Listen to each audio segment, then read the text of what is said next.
Hello!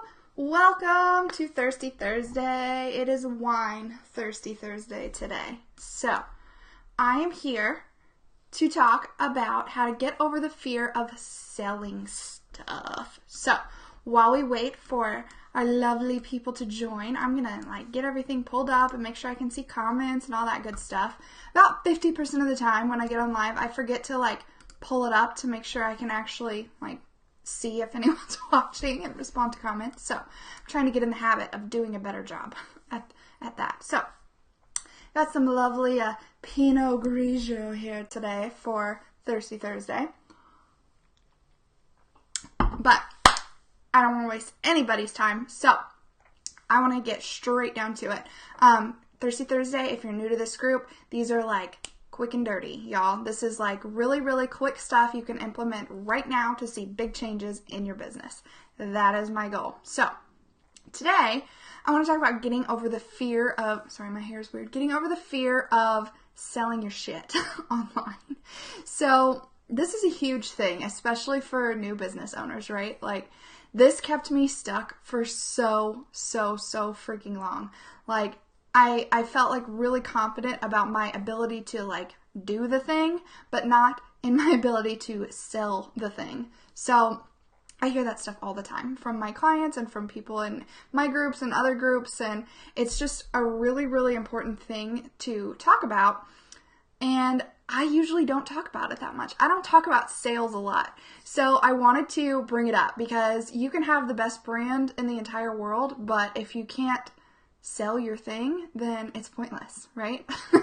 We have to be good at selling our thing. So the cool thing is that branding is selling. Having a good, strong brand as your foundation helps you sell things so much easier.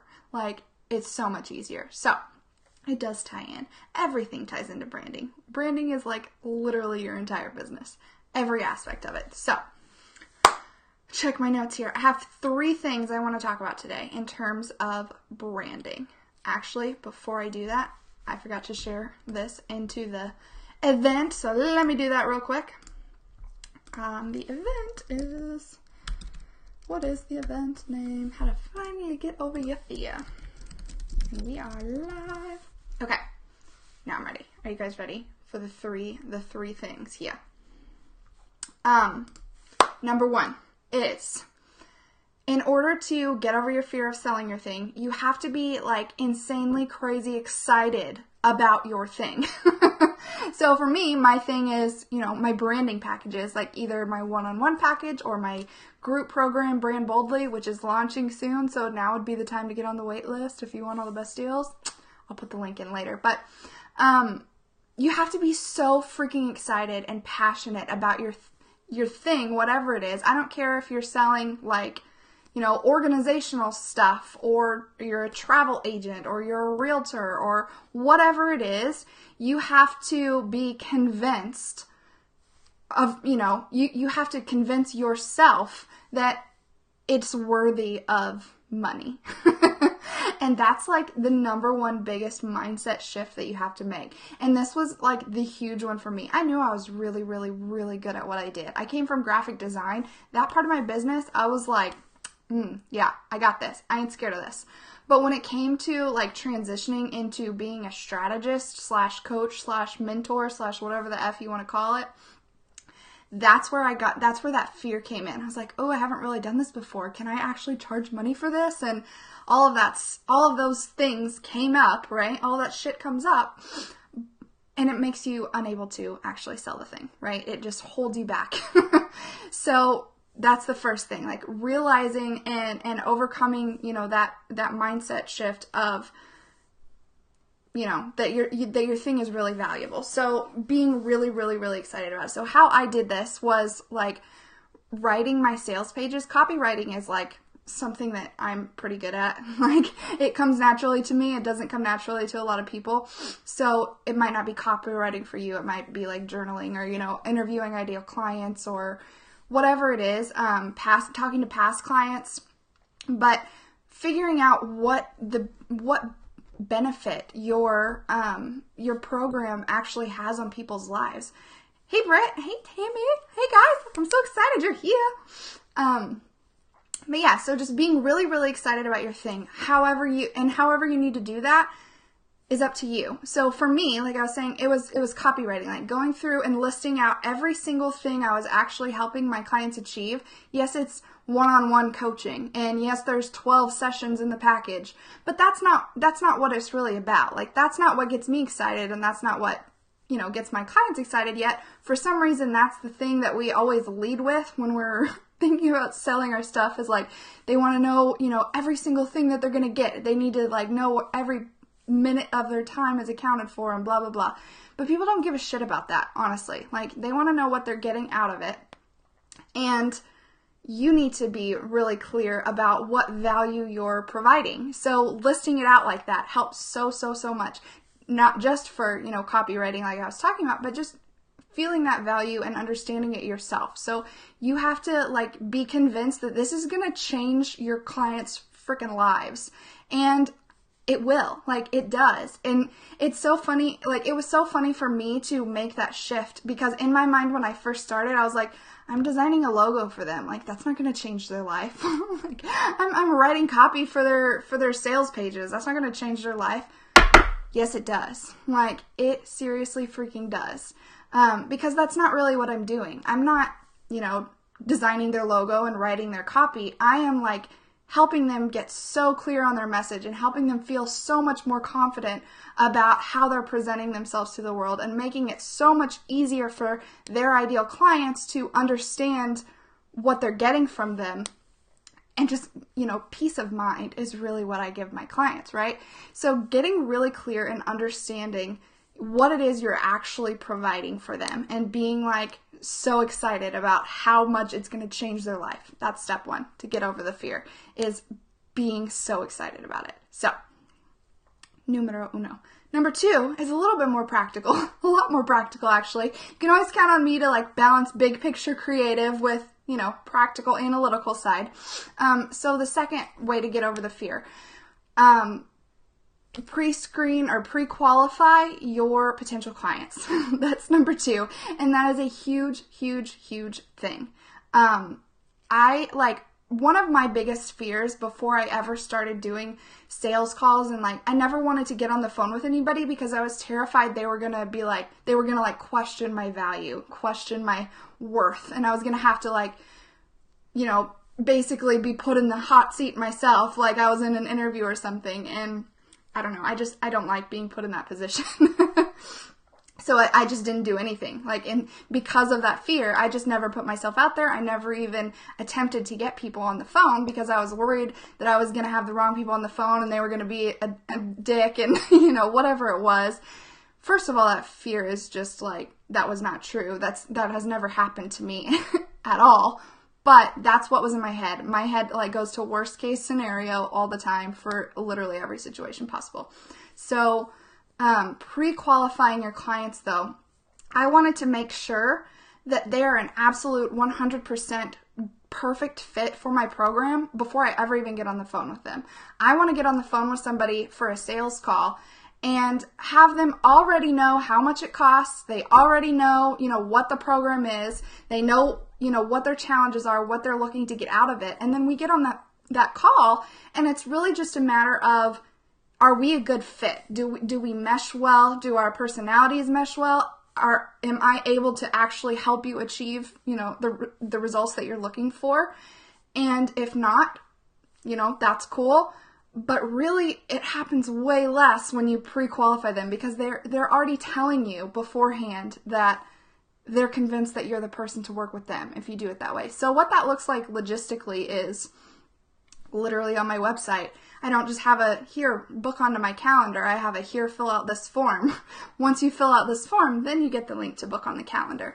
And just that tiny little shift, it of course makes you, it helps you pre-qualify your clients and make sure you're not wasting your time or their time.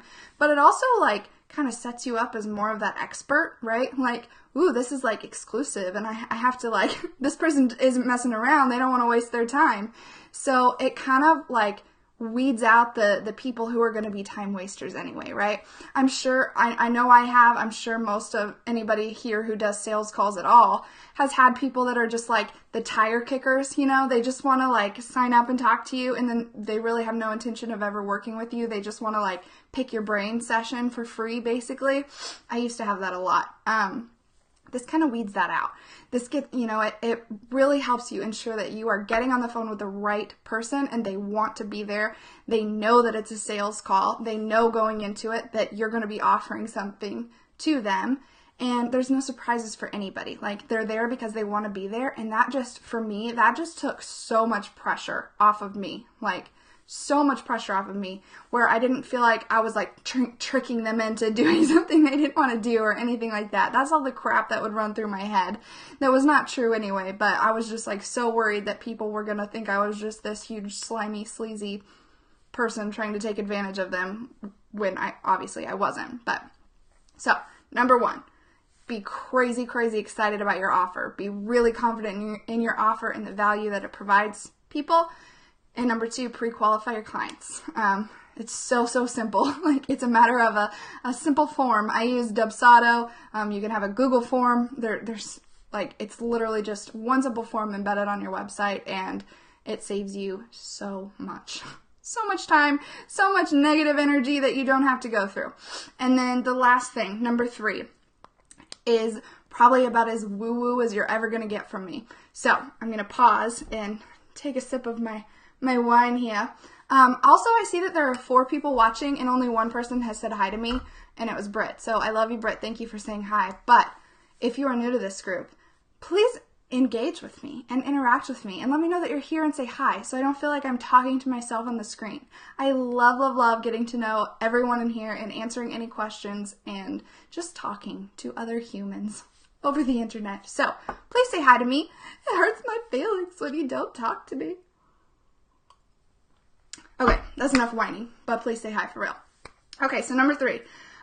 This is like I said, I'm not a woo-woo person. If you are new to this group and you don't know this yet, I am a very analytical person. Thank you, Tammy, and for the comments.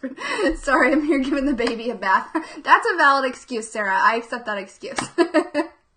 That's talent right there to send me a comment, so I appreciate it.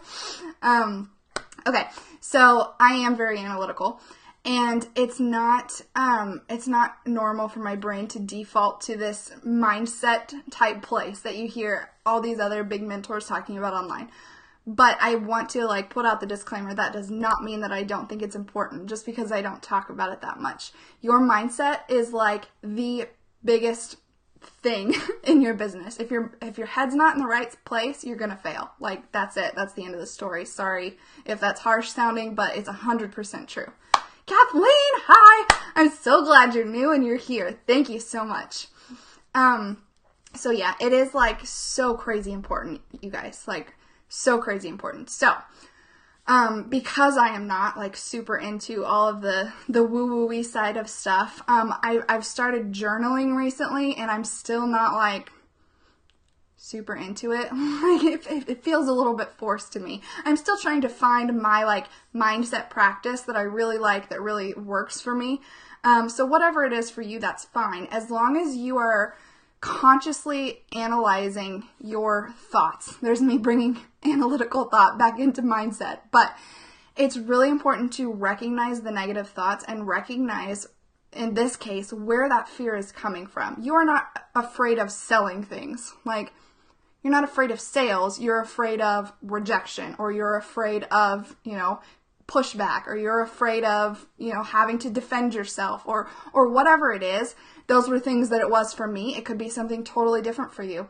Sometimes people are afraid of success. Oh my gosh, what if I do sign all these clients, and am I going to be able to handle all this work? And you end up sabotaging yourself in that complete opposite. It's counterintuitive way, but still totally valid way, right? So it's really important just to take a second and check in with yourself and recognize what that fear actually is and where it's coming from, because you can't overcome it and get past it unless you know what it is.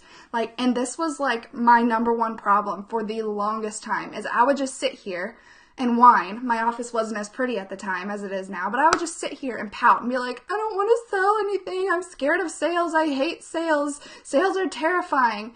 And so I just didn't even try at all. Like, and that's obviously not, that ain't helping nobody, right? I'm not able to sell anything and make any money if I'm stuck in that mindset like I was. But at the same time, I'm not like helping clients the way that I could be, right? If I don't have clients, then I'm not, making the impact that I want to make in my business. So recognizing where that fear is coming from, though, is that very first step to take in order to start to shift that belief. So this is, again, that mindset stuff that I'm not as much into, but you can find so much stuff online to figure out the way that works for you. Like, whatever that mindset practice looks like for you, whether it's like affirmations or playing field hockey or whatever it is. I like to go to yoga. That's the only thing I found like solidly that I really actually enjoy doing so far. Whatever it is, whatever it looks like for you. Some people do like cards, and I don't know. I don't even know all the ways. Like, you guys could probably blow my mind with the mindset routines that people come up with. But the point is that you are actively trying to shift that belief and making a conscious decision to recognize, okay, this is a fear, and what can I do to rewrite that in my head? How can I make myself believe something different? And that's the real key right there with any mindset work, no matter what you're doing, is that you have to actually believe what you're telling yourself. You can't just have this huge fear of rejection and just sit down and say, I ain't scared. I'm a total badass. I got this. And expect that to work if you don't fully actually believe that. And that's kind of like what I hear people teaching a lot in mindset stuff, and why I kind of initially avoided it like the plague.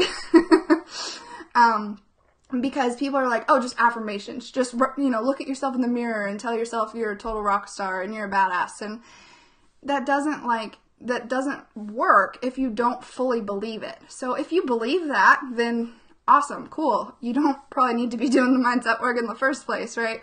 So it's just figuring out what can you tell yourself that you actually do believe and that you actually can get behind. So what is the actual truth is what I like to ask myself. Like, if I'm having, these fears and doubts and bullshit that comes up in my head like it does all the time. What is the actual truth? Okay, am I scared that people are not going to get results from my program, and that's why I'm afraid to offer it? Okay, well, what's the actual truth? Well, I've had all these clients that have gone through this program and they've gotten results, and I've gotten results doing these exact same things. That's why I've made it in the first place. Those are actual truths that I can't argue with, no matter what bullshit my brain comes up with and tries to tell me. So that's probably the most woo-woo you'll ever get from me. You can ask Britt because she's in one of my programs. I am very practical and analytical usually. So, but like I said, that doesn't mean that I don't think it's important. It is seriously like step freaking one. Get your head right, get your head in the game, and then keep it there. It's not like you do mindset work and you're good to go. It's like a daily practice going through all of this stuff. And once you think you're good, something else is going to come up. Like, there's always another fear. There's always something deeper. And just recognizing that you're human and that that's okay is super important. And being willing to recognize it and work on it is what's going to help you succeed. That's it. If you're like, I got this, and try to push everything down, push it out of the way, it's going to eventually come back up. And it's gonna explode all over your business and ruin all of your sales. But anyway, that was a little dramatic, but I think you get my point. Yeah, Britt, back me up. Okay, good. Well, cool. So that was Thirsty Thursday, y'all. I'm going to go finish the rest of my wine. If you guys have any questions at all, now is the time. Or if anybody watching the replay later, I know a lot of times people watch these replays and comment on stuff, so don't be scared to ask any questions at all. Kathleen, you said you're new. Sarah, I haven't seen you a lot. I've seen your name a couple times, so I think you're pretty new too, at least to the live stream. So you guys and anyone else that's new that's watching, I'm an open book, y'all. Ask me any questions that you want. And if anybody has any topic ideas for future Thirsty Thursday calls that you want me to talk about, always submit them in the group. Feel free to ask any questions, literally at all, though, and I go back and I check stuff out. So it's been awesome having you guys here. Thank you so much for coming live and hanging out with me, even while you're giving the baby a bath. I love it. And I will talk to you guys soon. Adios.